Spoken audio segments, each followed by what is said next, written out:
Hi everyone, my name is Nora, and my sister's name is Leah. We're from Norway. I give you a flaming kiss. I'm a little worried. This is the first time I'm telling a personal life story in this format. It has to do with my sister, who did a good job of making me fat. How did it happen? I'll tell you now, but most importantly, as it turned out, she had a reason that I didn't even know about. We have a nice family in general. Leah and I have parents, and we're not poor. My dad is a businessman, and my mom does charity work. Leah and I were often at official receptions, and we were able to make small talk, walk smoothly, and dress appropriately from a young age. Because of this behavior, we had few friends.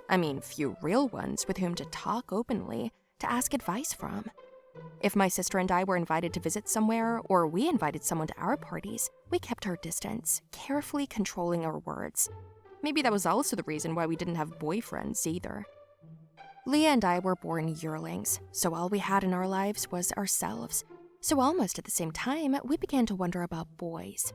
Our school was full of tough boys who made themselves out to be a total mess. Neither me nor my sister are like this, so we created a model image of our ideal guy. We drew a portrait of ourselves and hung it in our room, hoping that someday this portrait would come to life or we would meet such a guy. Each of us. We chatted a little bit about our dream guys before we went to bed. Then my father came in to say goodnight, and at the same time told us that his old friend, Mr. Eric, was coming over tomorrow for some delicate conversation. We promised to be back early from school to meet Mr. Eric and his son, Howard. But the next day, I was slammed with homework at school. I missed a couple of subjects and had to make up for it. Leah called me every half hour. "Where are you? Are you coming soon? We should be home and changed by now. Dinner with the guests is coming up. Did you forget?" she told me nervously. I told her to go home without me. "And how will you get there?" "I'll take a cab or the bus." "You're taking the bus?" "What can I do? You scratched my car, so it's in the shop." "But if we're both late, Dad won't be happy. Go." So my sister left, and I was late. I arrived 3 hours later when only Mr. Eric was there. We greeted each other warmly, then he left almost immediately, saying that Dad had told him everything. I was intrigued. Leah was acting stranger than usual. She was so quiet and silent. Dad waited until I ate, then sat down across from my sister and me and said that Leah already knew, but I didn't because he wanted to say it in person. "My friend, Mr. Eric, is a very close companion of mine. You know how we lived together, how we starved. I trusted him with my life once, and I don't regret it. Now he's sick. He doesn't know how much longer he can last because he wants to marry his son off as soon as possible. He remembered me, or rather that I have 2 beautiful, unmarried daughters. So I'm offering you a choice. I'm not pushing it. If you like each other, go out, get to know each other. Give me an answer in a month, after you've thought it over. Who knows, maybe one of you and Howard will work out. He's a smart guy, and very promising," Dad said, and left. I sat there in complete shock, unable to believe that Dad would consider such an option, but Leah was silent. I asked her why she was so tongue-tied, and then I asked her how handsome Howard was. My sister looked me in the eye, and then she was like, "Huh? Handsome? He's ugly. He's nasty and disgusting. He's not your type. I know what kind of guys you like." And I thought, if that's the case, I won't even bother, because my boyfriend had to be at least good-looking, especially a fiancé. Leah was walking around a little loaded, and I kept asking her what was wrong, but she said she was having trouble with her exams at school. I supported her. I understood how hard it was for her. She was always a good student and very diligent. Leah said she'd enrolled in courses at school to tighten her subjects and started not being home a lot. I was sad and lonely without her, but I hung in there, looking at the picture of my dream guy and thinking, I wish I could meet him in real life. A week later, Mr. Eric and his son came to visit us again. I wanted to see him in person so I could chit-chat with my sister afterward, but I had things to do. They called in the evening and told me I could pick up my car from the repairs. I drove it, and it turned out that the car wasn't even ready. What the hell? I thought. Someone's playing a prank on me. I texted Leah that I was on my way back home, and she told me that Mr. Eric had forced her to take his son out somewhere, like he'd recently arrived and hadn't seen anything. "It's bad luck to walk around with a monkey. Okay, I'll see you at home," I texted her. She came in late that night with a disgruntled face and brought me my adored burgers. She said she saw them on the way over and wanted to treat me with them. I loved them so much. My mom was against this kind of eating, but secretly, I still ate fast food. Then I felt a sore throat. I had a cold. Leah took such good care of me. She secretly brought me my favorite burgers, gravy, and fries every day. I ate them every day and got so high. My classmates started saying that I'd gained a little weight, but I didn't care because I couldn't stop eating. You know, the more I ate, the more I wanted to. Finally, it got out of hand, and I started devouring burgers almost every day. Even my father noticed that I'd gained weight, and my favorite jeans no longer fit around my waist. Wow, when did I get so fat? I asked myself. Leah comforted me, telling me it was nothing like that. Yeah, but how will guys look at me now? I asked her, to which she replied, Well, who cares? Life is short. If you deny yourself the pleasure of eating, what's the point? She was right. Suddenly, our mother came into the room and said that we had guests coming. Who? Uncle Eric and his son. With Howard? Shit! What should I wear? I didn't understand. I asked her why she was so excited, and she said she just wanted to look good. But I knew her. Leah, is something wrong? I asked. She was looking at me and biting her lip, and then the doorbell rang. She ran to open it, and Uncle Eric and Howard walked in. It wasn't just the guy from our portraits. It was the guy from the cover of the most fashionable magazine. Everything about him was perfect, from his suit to his hair. God, I look so awful. I'm not wearing makeup. I'm fat! I screamed inside myself. I ran out to meet them, and then I remembered that the month had passed until we were supposed to answer. I came out, finally met Howard, and we sat down at the dinner table. I was embarrassed to look him in the eye, but then I heard him and Leah talking. I got the impression that they were already communicating because they were having these little private conversations. I was even a little jealous. When did they get so close? They weren't really talking before. Then Uncle Eric asked my sister how her studies were going, and she said, fine. And I added that she was very stubborn, taking extra classes to pass her exams. Dad and Mom reacted in surprise. What extras? I replied, almost every day in the evenings. And Eric said, I used to pick you up every night from home. What? Picked you up? So you didn't go to classes. You were taking that handsome guy out. I swear it just came out. My mother coughed loudly, and my father looked at me to tell me to sit back down. Leah was staring at her plate, and Uncle Eric was smiling. Awesome. Thank you, Leah, for the burgers. Now I see why you bought them for me. I shouted and walked away from the table. What burgers? I went into my room. A few minutes later, Leah came in and started apologizing. She confessed that she'd fallen in love with him the minute she saw Howard and lied to me about the course and how she'd purposely fed me burgers while she went out with him. She wanted to make sure he never fell in love with me. It wasn't just painful, it was unreal painful. But do you know what the funny thing is? It's that Howard liked me, and it was at my new weight. A guy likes a girl with a body, not even to gloat. My sister repented, I forgave her, and now I'm Howard's fiancé and Leah is my maid of honor. But don't feel bad. Howard has a friend, Liam. Liam and Leah get along great. Hello everyone, my name is Michelle, and I can boast of the thinnest waist in the world. Well, okay, if not the most, but definitely one of them. Now you will hear for yourself how it happened. Keep listening and watching, don't forget to subscribe to the channel and like the video. I am also waiting for your comments under the video. I grew up as an ordinary girl, a little plump for my height and age. In principle, everything was fine with me, until one of my classmates insulted me. I was about 12 years old at the time, and I remember him coming up to me and saying something like, "Hey, fat girl, step aside." I was so upset. It was a blow because I had never thought about my figure before, much less thought that I was fat.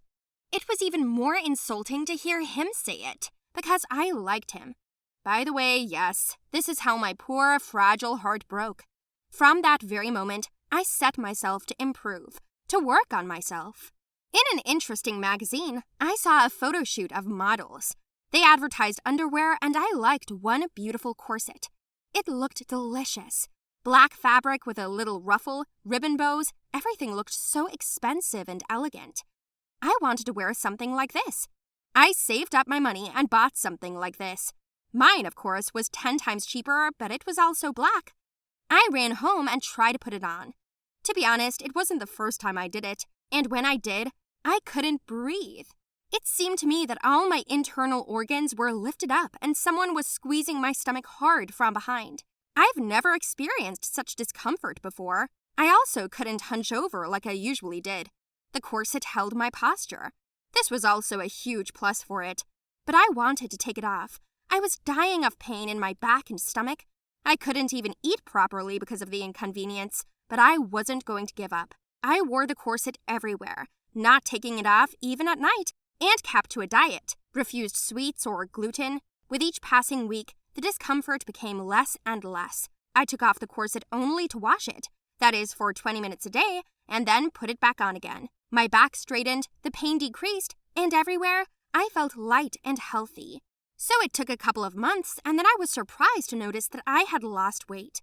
The corset was a little loose in the abdominal area, and that was my victory. What did I do next? I went and bought another corset, a little narrower, firmer, more beautiful.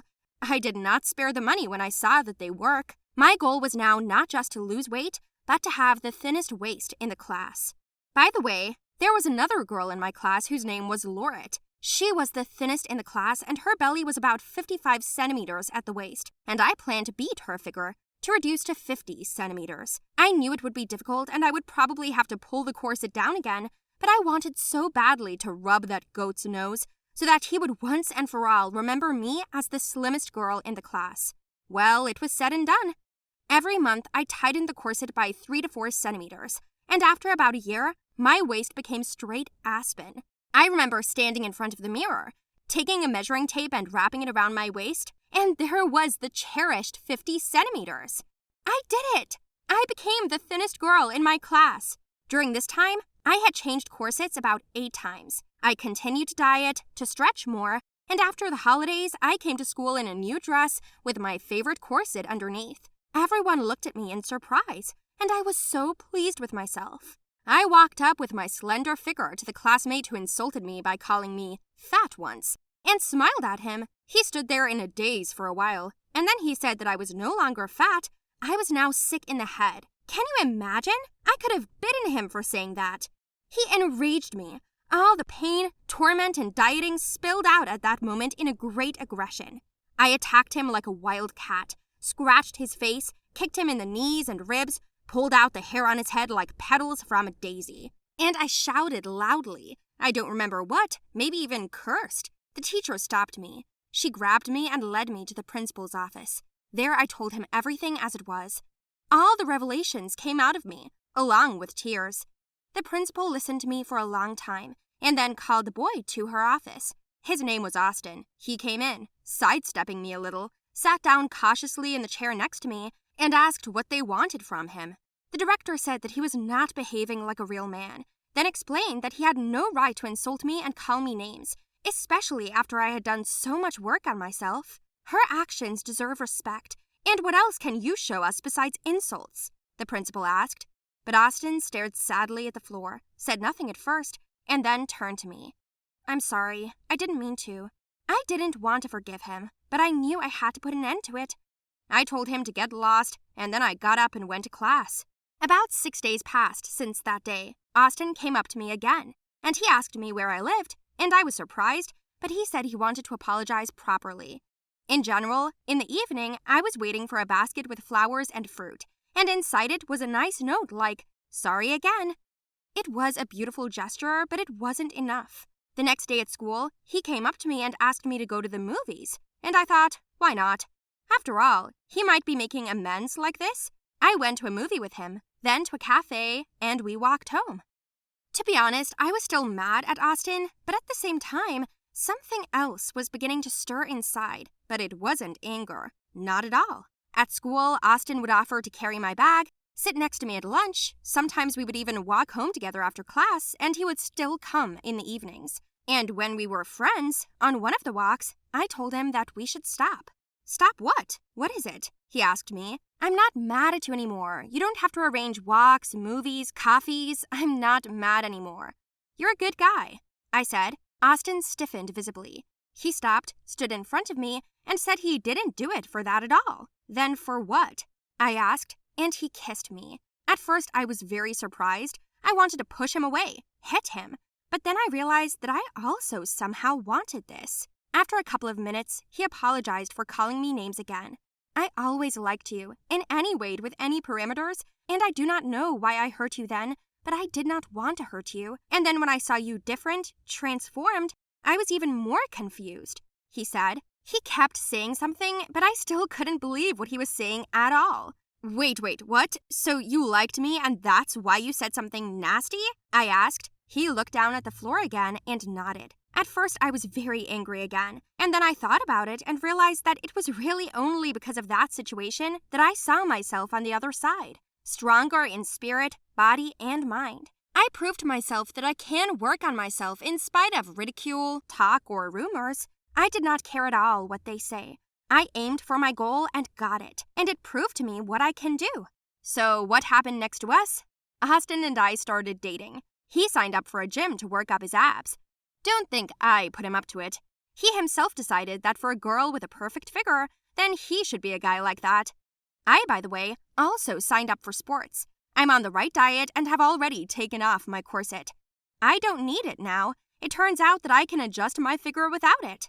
I continue to feel great, love my body and myself, and I noticed that people around me began to treat me in the same way. People feel your confidence and reach out to the strong. So I advise you, before you start working on your body, first work on your inner state, and specifically on your thoughts and attitude towards yourself. Then and only then, the right people will reach out to you and you will have a healthy mind, body, brain, and everything else. Well, you get it. Now tell me, are you satisfied with yourself? What would you like to change and why?